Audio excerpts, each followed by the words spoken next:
Hello friends, good morning. આજે આપણે standard 6 subject English ગ્રામરમાં અભ્યાસ કરવાનો છે. ગ્રામરમાં અહીંયા કને પેજ નંબર છે તમારા 24. હવે 24 પેજ નંબર ઉપર 6 નંબરનું છે તમારું can and can not. Can એટલે કે કરી શકું અને કેન નોટ એટલે ના કરી શકું.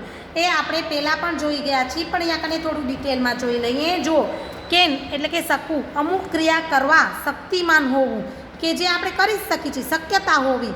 કેન સહાયકારક ક્રિયાપદ છે. કોઈ પણ કરતા પછી, કરતા એટલે કે જે વ્યક્તિ છે તે, એના પછી સહાયકારક ક્રિયાપદ કેન પ્લસ મુખ્ય ક્રિયાપદ મૂકવાથી વાક્ય રચના થાય છે. જો એક્ઝામ્પલ આપ્યું છે આઈ. આઈ એટલે હું, પોતે, બરાબર. હવે એના પછી મૂકવામાં આવે છે કેન. આઈ કેન સિંગ, બરાબર. પછી એક્શન વર્ડ એટલે કે હું ગાઈ શકું છું. યુ તમે, કેન બરાબર. જમ્પ તમે કૂદી શકો છો. જતીન કરતા છે કેન. સ્વિમ જતીન તરી શકે છે. હવે કાન્ટ એને શોર્ટ ફોર્મમાં કાન્ટ પણ કહેવાય, અને આમ કહી તો કેન નોટ, બરાબર. હવે કેન નોટ શબ્દ કેન અને નોટ, કેન અને નોટ શબ્દનો સંયોજનથી થયો છે. આ બંને શબ્દો તમે અલગ ન લખી શકો, બરાબર. એને અલગ લખાય નહીં, એને સાથે જ લખવું પડે. કેન નોટ સાથે લખવું પડે, અથવા તો એનું ટૂંકું રૂપ છે કાન્ટ, CANT. તો આવી રીતે લખી શકાય. કાં તો તમે બંને સાથે લખવાનું અને કાં તો કાન્ટ લખવાનું. હવે જો નીચે આપેલા વાક્યોનો અભ્યાસ કરીએ. અ બર્ડ કેન ફ્લાય. હવે બર્ડ પક્ષી એટલે કે ઉડી શકે છે, ઉડી શકે ને. હા. A dog can not fly, બરાબર. અ ડોગ કાન્ટ ફ્લાય અથવા તો કેન નોટ ફ્લાય. કૂતરો ન ઉડી શકે, એ શક્યતા નથી. જો કરી શકે તો કેન, અને ન કરી શકે તો કેન નોટ. હવે પક્ષી ઉડી શકે એટલે આપણે કેન લખ્યું, પણ કૂતરો ઉડી શકે, ન ઉડી શકે એટલે આપણે કેન નોટ લખ્યું, બરાબર. An elephant can walk. હાથી ચાલી શકે છે, ચાલી શકે. It can not climb a tree. તે ઝાડ પર ચડી શકે નહીં. વોક કરી શકે પણ એ ઝાડ ઉપર ચડી શકે નહીં. Mohan can jump. મોહન કૂદી શકે છે, પણ હી કાન્ટ ડ્રાઈવ અ ટ્રેક્ટર. પણ તે ટ્રેક્ટર ચલાવી શકે નહીં, કારણ કે એ નાનો છે. નાનો છે એટલે એ કૂદી શકે, જમ્પ કરી શકે, પણ ટ્રેક્ટર ચલાવી શકે નહીં, બરાબર. એટલે શક્તિમાન. જો કરી શકાય તો કેન લખાય, ને ન કરી શકાય તો કેન નોટ લખાય, બરાબર. હવે જો અહીંયા કને પ્રશ્ન વાક્યો અને હકાર નકાર એટલે કે યસ અને નોના ઉત્તર લખો. તો અહીંયા એક્ઝામ્પલ આપ્યું છે. જો રાધા કેન સિંગ. રાધા ગાઈ શકે છે. હવે એને પ્રશ્ન બનાવવો હોય ને તો અહીંયા કને કેન પહેલાં આવી જશે અને રાધા છે એ પછી આવશે, બરાબર. જેમ આપણે બીજા પ્રશ્નો કરી છીએ એ જ રીતે. હવે કેન તો અહીંયા કને પહેલો, અહીંયા કને સ્મોલ લેટર છે તો આપણે અહીંયા કને કેપિટલ લખશું. Can Radha sing question mark. શું રાધા ગાઈ શકે છે? અને વ્યક્તિનું, કોઈ પણ વ્યક્તિનું નામ હોય ને તો પહેલો અક્ષર છે એ કેપિટલ આવે. એટલે કેન રાધા સિંગ. શું રાધા ગાઈ શકે છે? તો શું આવશે? ગાઈ શકે તો યસ સી કેન સિંગ. હા, તે ગાઈ શકે છે. અથવા તો આને જ શોર્ટમાં લખવું હોય તો શું કહેવાય? યસ એટલે કે હા સી કેન, પછી પાછળનું લખવાની જરૂર નથી. હા, તે ગાઈ શકે છે. અને નકારમાં આપશું તો શું કહીશું? નો સી કેન નોટ સિંગ. ના, તે ગાઈ શકતી નથી. અથવા તો આનો શોર્ટ ફોર્મ આપણે લખી શકીએ નો સી કેન નોટ છે, બરાબર. કેન નોટ પછી સિંગને લખવાની જરૂર નથી ને. અથવા તો એનો ત્રીજો શોર્ટ ફોર્મ છે નો સી કેન નોટનો શું થાય? કાન્ટ, બરાબર. તો તમે આ પણ એનું ટૂંકું રૂપ છે એ પણ લખી શકો છો. હવે જો નીચે આપેલા વાક્યોનો અભ્યાસ કરો. જો ધે કેન રન. અહીંયા કાલે વિધાન વાક્ય આપ્યું છે ધે કેન રન. હવે એને પ્રશ્ન વાક્ય બનાવવું છે તો આપણે શું કરશું? આમ ફેરવી નાખશું. કેન પહેલાં લઈ લઈશું, ધે છે એ પછી લઈ આવશું. હવે અહીંયા કને કેપિટલ સ્મોલ છે તો અહીંયા કેપિટલ લેશું, અને ટી છે એ કેપિટલ છે તો અહીંયા કને શું થઈ જશે? સ્મોલ લેટર થઈ જશે. તો કેન ધે રન. પાછળ ક્વેશ્ચન માર્ક, પ્રશ્ન કરી છીએ એટલે પ્રશ્ન માર્ક કરવો કમ્પલસરી છે. કેન ધે રન તો આપણે હકારમાં જવાબ આપશી યસ ધે કેન રન. પછી પાછું મૂળ રૂપ આવી જાય. Yes they can run. પછી no they can not. No આવે ત્યારે નોટ તો આવશે જ. તો no they can not run અથવા તો શોર્ટ ફોર્મ લખાશે can't. Mohan can draw pictures. તો આપણે કેનને પહેલાં લઈ જશું, મોહનને પછી. બરાબર. તો કેન મોહન ડ્રો પિક્ચર્સ ક્વેશ્ચનમાં. યસ મોહન છોકરો છે એટલે આપણે હી લખશું. He can draw pictures. No he can't અથવા તો can not draw picture. Mihir can help me. તો એનો પ્રશ્ન આપણે બનાવશું કેન મિહિર હેલ્પ મી ક્વેશ્ચનમાં. યસ મિહિર છોકરો છે એટલે he. Yes he can help you. બરાબર. અથવા તો નો હી કાન્ટ અથવા તો કેન નોટ હેલ્પ યુ. હવે નેહા કેન ટીચ મીતા. હવે તો અહીંયા કને શું થશે? Can Neha teach Meeta question mark. Yes she can. બરાબર. યસ હવે નેહા છે છોકરી છે. છોકરી છે તો આપણે શું લગાડશું? She can teach Meeta. No she can not યા તો કાન્ટ ટીચ મીતા. બરાબર. તો આ રીતે તમારે શું કરવાનું છે? પ્રશ્નો બનાવવાના છે અને યસ અને નોનો ઉત્તર આપવાનો છે. હવે એક્સરસાઇઝ જોઈ લઈએ. જુઓ. Answer the following question using yes or no in the full sentence. હવે જો નીચે આપેલા પ્રશ્નો માટે યસ અથવા તો નો વાપરી પૂરા ઉત્તર લખો, એટલે કે આખો જવાબ લખવાનો છે. એક્ઝામ્પલ આપ્યું છે. જુઓ. Can a monkey sing. Question પૂછ્યું છે કેન અ મંકી સિંગ. તો નો મંકી સિંગ. મંકી વાંદરો ગાઈ શકે? ન ગાઈ શકે. તો no a monkey can not sing. બરાબર. હવે જુઓ. Can a sparrow fly. Sparrow એટલે ચકલી. ચકલી ઉડી શકે? તો yes a sparrow can fly. હા ચકલી ઉડી શકે. Can a fish walk. હવે ફિશ છે માછલી છે એ વોક ચાલી શકે? તો નો અ ફિશ. હવે આ કેન ન લખવાનું. નો કેનની જગ્યાએ આપણે નો લખ્યું. નો અ ફિશ વોક. પછી કેન નોટ. નો લખ્યું એટલે નોટ આવશે. તો કેન નોટ વોક. બરાબર.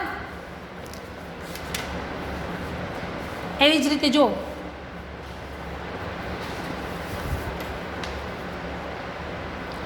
Can girls draw pictures. છોકરીઓ ચિત્ર દોરી શકે? તો દોરી શકે ને. તો yes girls can. Yes girls can draw pictures. બરાબર. હવે કેન બોય સ્કીપ. છોકરાઓ દોરડા કૂદી શકે? કૂદી શકે. તો yes boys can skip. Can Rashida cook. હવે રશીદા છે એ કુક રસોઈ કરી શકે? તો હા છોકરી તો રસોઈ કરી શકે ને. તો યસ રશીદા કેન કુક. તો એવી જ રીતે મિત્રો અહીંયા કને પછીના કરે. હવે જો કેન યુ જમ્પ હાઈટ. હવે તમને પ્રશ્ન પૂછવામાં આવે છે કે તમે જમ્પ કરી શકો છો? તો તમે શું કહો? ગુજરાતીમાં શું કહો કે તું જમ્પ કરી શકે? તમે શું કહો? હા હું કરી શકું. તો હવે અહીંયા કને યુ છે તો અહીંયા કને યુની જગ્યાએ શું આવશે મિત્રો? આઈ. કે yes I can jump height. હા હું ઊંચો કૂદકો મારી શકું છું. બરાબર. તો યુ હોય તો શું થઈ જશે? આઈ થઈ જશે. બરાબર. તો આ રીતે તમારે અહીંયા કને આ વાક્યો છે એ પૂર્ણ કરવાના છે. એવી રીતે ક્વેશ્ચન નંબર 2 જોઈ લઈએ આપણે. જો write negative sentence by replacing the underlined word with those given in the brackets. નીચેના વાક્યોમાં લીટી દોરેલા શબ્દોને સ્થાને કૌંસમાં આપેલા શબ્દોને વાપરી અને નક્કાર વાક્ય બનાવીને લખો. હવે તમને અહીંયા બ્રેકેટ પણ આપ્યું છે, એને આપણે જે લીટી આપી છે ને એ કને ચેન્જીસ કરવાનો છે અને નકાર વાક્ય લખવાના છે. એક્ઝામ્પલ આપ્યું છે. જો Rita can run fast. Rita છે એ ઝડપથી દોડી શકે છે. પણ હવે એનું આપણે નેગેટિવ બનાવવું છે કે હવે બ્રેકેટમાં કોણ આપ્યું છે? નીતા. તો જ્યાં અંડરલાઇન કરેલ છે ને ત્યાં કને એ વ્યક્તિનું નામ લખવાનું, એ દોડી શકતી નથી. તો અહીંયા કને શું લખશું આપણે? રીટાની જગ્યાએ નીતા અને કેનની જગ્યાએ કેન નોટ રન ફાસ્ટ. એટલે કે રીતા દોડી શકે છે ઝડપથી અને નીતા છે એ ઝડપથી દોડી શકતી નથી. બરાબર. હવે જો વિવેક કેન સ્પીક ગુજરાતી. તો ગુજરાતીની જગ્યાએ આપણે શું લખશું? હિન્દી. તો વિવેક કેન નોટ સ્પીક ગુજરાતીની જગ્યાએ હિન્દી. હવે Rahul can score a century, બરાબર. તો અહીંયા કને સચિન, તો અહીંયા કને રાહુલની જગ્યાએ આપણે લખશું Sachin can not score a century, બરાબર. હવે અપૂર્વા કેન પ્લે ફૂટબોલ. અહીંયા કને મૌલિક લખ્યું છે, તો અપૂર્વાની જગ્યાએ આપણે મૌલિક લખશું અને નકાર બનાવવું છે એટલે આપણે કેન નોટ લખશું. તો મૌલિક કેન નોટ પ્લે ફૂટબોલ. હવે સુધા કેન મેક ગુલાબ જામુન્સ. હવે અહીંયા કને ગુલાબ જામુન્સ, તો એની જગ્યાએ શું લખવાનું છે? કેક. તો આપણે લખશું અહીંયા કને Sudha can not make a cake. હવે Asif and Azhar can drive a car. હવે કારની જગ્યાએ શું લખવાનું છે આપણે? સ્કૂટર. તો આપણે શું લખશું? Asif and Azhar can not drive a scooter, બરાબર. તો આ રીતે મિત્રો તમારે નેગેટિવ વાક્યો બનાવવાના છે અને જે અંડરલાઇન કરેલી છે એની જગ્યાએ બ્રેકેટવાળા છે એ મૂકવાના છે. તો એના પછીના આયરા જુઓ 6, 7, 6, 7, 8, 9 અને 10 છે એ તમારે જાતે કરવાનું છે. હવે ક્વેશ્ચન નંબર 3 આપણે લઈ લઈએ. From question and write answer with yes and no. પ્રશ્ન વાક્યો બનાવી અને યેસ અને નો વડે ઉત્તર લખો. તે આપણે જોયું, બરાબર ને? આગળ જોયું તો આપણે પ્રશ્ન બનાવવાનું. આપણે વિધાન વાક્ય આપ્યું છે, જુઓ એક્ઝામ્પલમાં રામ કેન જમ્પ. તો એનું પ્રશ્ન વાક્ય બનાવવું છે તો આપણે કેનને પહેલાં લઈ આવશું અને રામને પછી લઈ જશું, બરાબર ને? તો can Ram jump question mark એ કરવો કમ્પલસરી છે. હવે હકાર જવાબ આપશે યેસ, પછી રામ કોણ છે? છોકરો, એટલે he can jump. No, he can not jump. કેનની જગ્યાએ શું આવશે? Can not. નો હોય ત્યારે can not.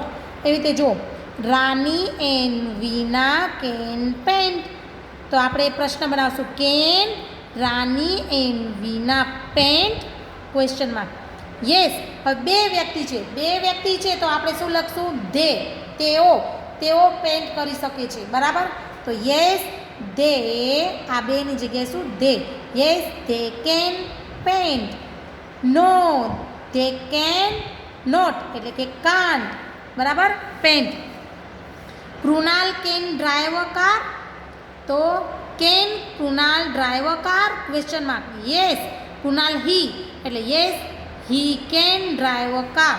No, he can not drive a car. હવે the students can play football. તો કેનને પહેલાં લઈ જશું. Can the student play football question mark.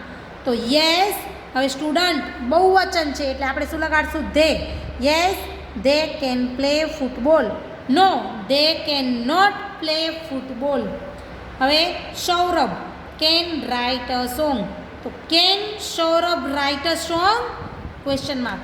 Yes Saurabh છોકરો છે એટલે he can write a song. No, he can not write a song, બરાબર. તો મિત્રો આ રીતે તમને જો અહીંયા કને ઘણા બધા એક્ઝામ્પલ આપેલા છે તો એ એક્ઝામ્પલ છે એ તમારે કમ્પ્લીટ કરવાના છે. જો અ હોર્સ. હવે મિત્રો અ horse can jump the fans, એટલે કે વાળને ઘોડો છે એ કૂદી શકે. તો હા કૂદી શકે. તો can a horse jump the fans question mark. Yes. હવે હોર્સ છે એ શું છે? પ્રાણી માટે આપણે શું વાપરી? ઈટ વાપરી. તો yes it can jump the fence.